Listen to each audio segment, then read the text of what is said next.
Are you out there doing your best to get on with life? Because, as you already know, it's what you make of your life that really counts. And sometimes having a few shortcuts to help you on your way can be very useful. The NLP Matters podcast might just be the toolbox you need to focus your attention, your effort, your drive onto what really does make the difference. Built on the foundation of Neuro-Linguistic programming, the NLP Matters podcast offers proven recipes you can use to create and sustain your life your way.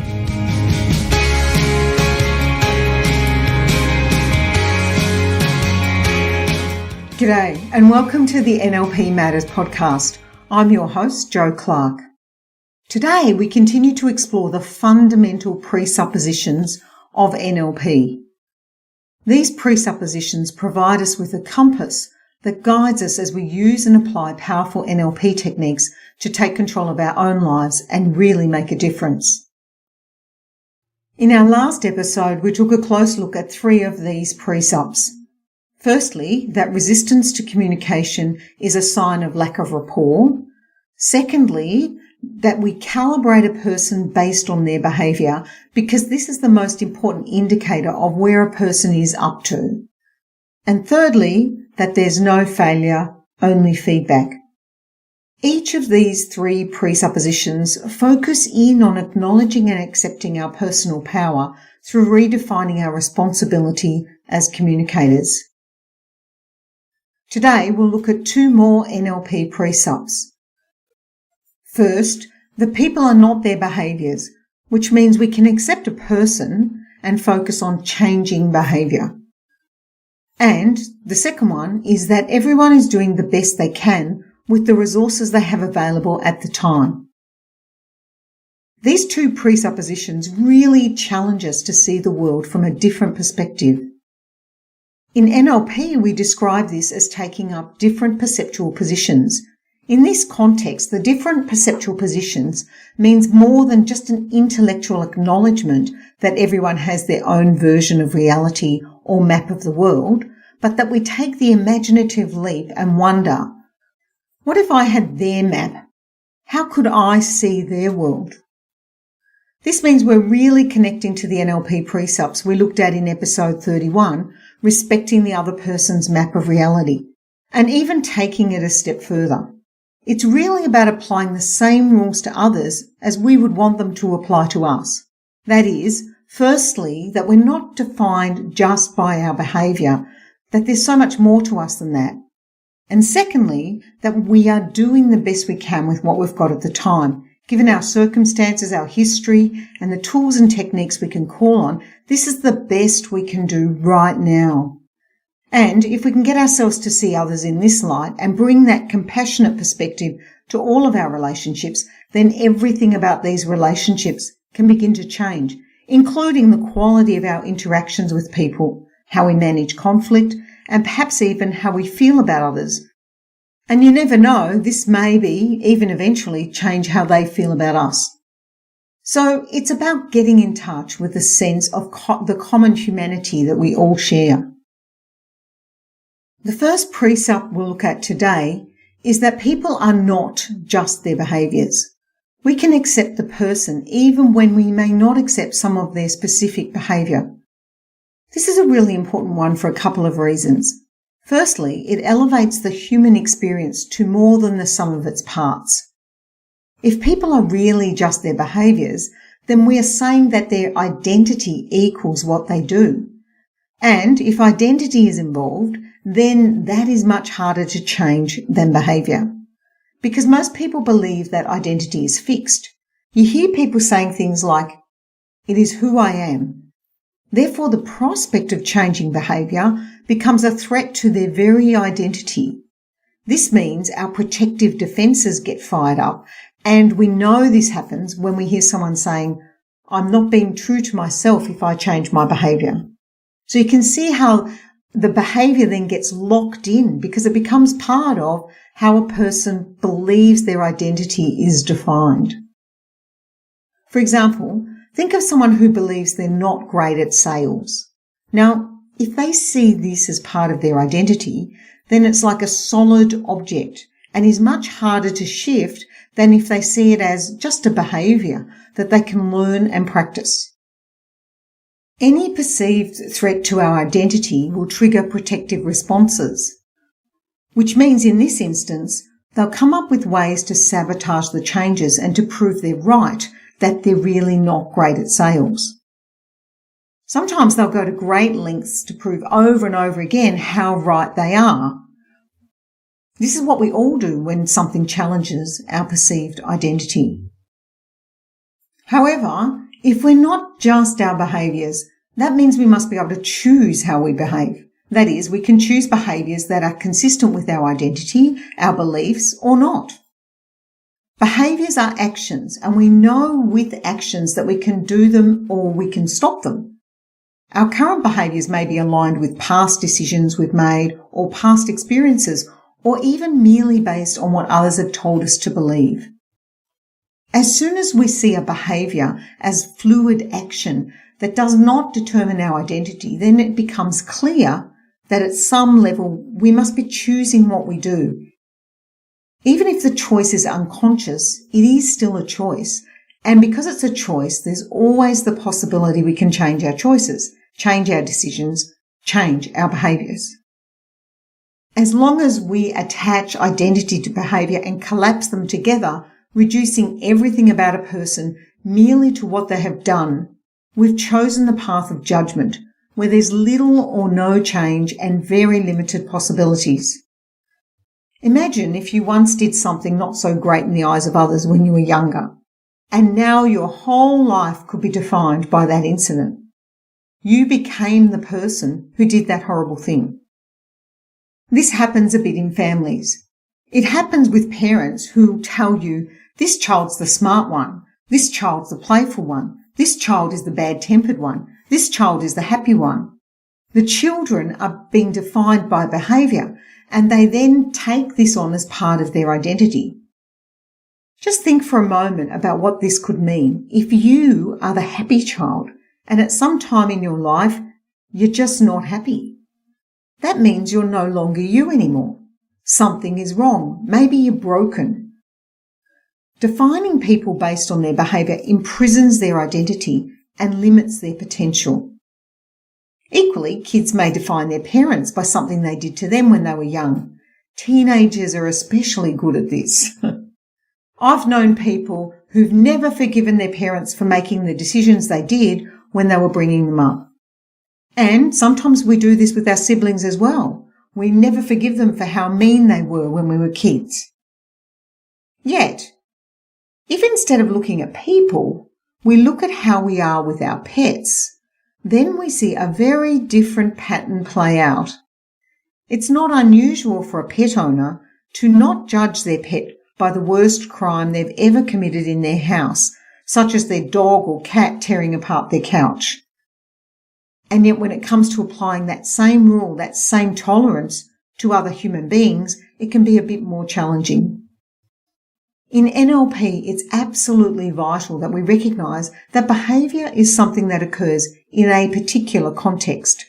Maybe there's a stimulus that produces a behaviour. Perhaps there's something going on for the person, or maybe it's a strategy they learned and they just keep repeating the behaviour because it's been an automatic habit now to respond or react in that way. As people, we are way, way more than our behaviours. And when we're using NLP, it's so vital that we look beyond the behaviour and begin to ask ourselves, how's this working for me? And how's it working for the other person?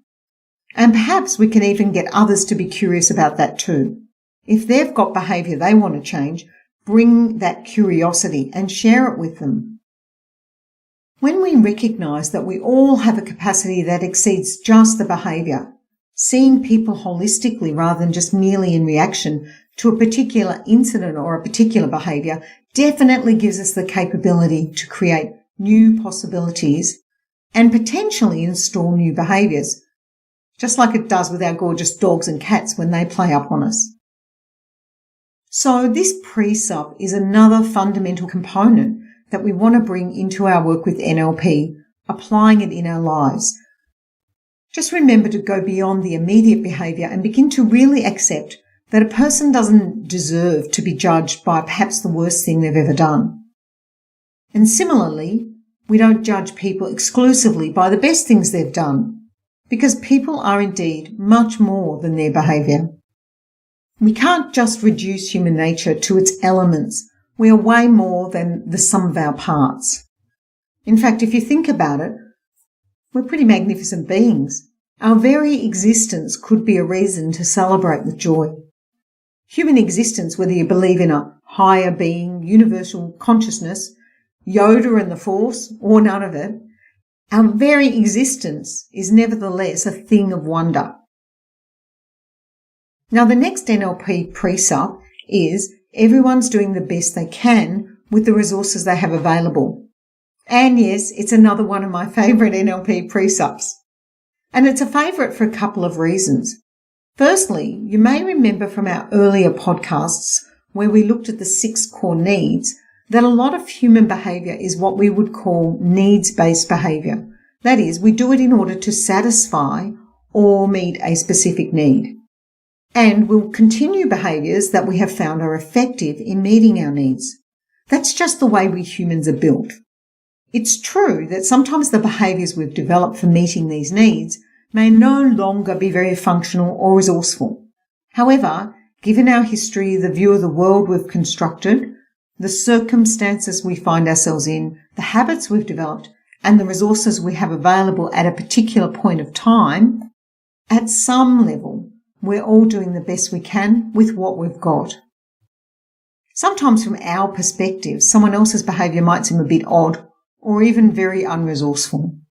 However, by now you will be realising that from their perspective, given their history, experiences, habits, beliefs and resources, this behaviour represents the best that they can do with what they've got. The second reason I really like this precept is it's a great one to apply to ourselves. And what I mean by that is if we look back over our past, there are many things that have happened that may have shaped our map of the world. Perhaps it was something we were doing or being, or perhaps it was something we weren't doing. And we might even think now, why didn't I do that? Or why did I take so long to realise that? This presupposition reminds us that we're doing the best we can with the resources we had available to us at that time. And by recognising that, it opens up the potential for forgiveness, if that's necessary, or at least for compassion and perhaps even understanding. So that way we can let go of the need to judge ourselves in the past and rather come into the present moment and recognise that we now have different resources available to us. And with what we have available to us now, we have different opportunities and can make new choices. Once we're doing this for ourselves, then we have the capacity to model that for others. And we can create for them the opportunity to also get in touch with the realisation that at any point of time in our life, the decisions we make, the actions we take, the behaviour we're exhibiting are all based on the resources that we have available to us. And yes, in the future, we may look back and be perplexed or confused about why did we do that?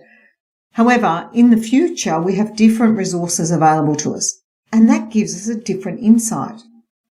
So sharing this precept means we can bring others into the present moment, perhaps if necessary with the forgiveness frame around their past, or getting in touch with compassion for themselves and recognise that now, because they have new resources available to them, they can also make new choices and act in new ways. So this, for me, this NLP precept really does create for us the capacity to feel a deep compassion, a forgiveness if necessary, or perhaps even understanding for things that at first glance may seem to be bewildering, frustrating or confusing. And as I've already said, this precept connects us right back to one of the first NLP precepts we explored in episode 31, which is having respect for another person's model of the world. We cannot recognise that everyone is doing the best they can with what they've got without also appreciating that every person has their own unique map or model of reality.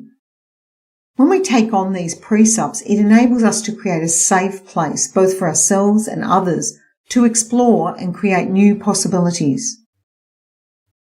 The difference between defining ourselves and others purely in terms of our behaviour and recognising that people are so much more than just behaviour is a profound one.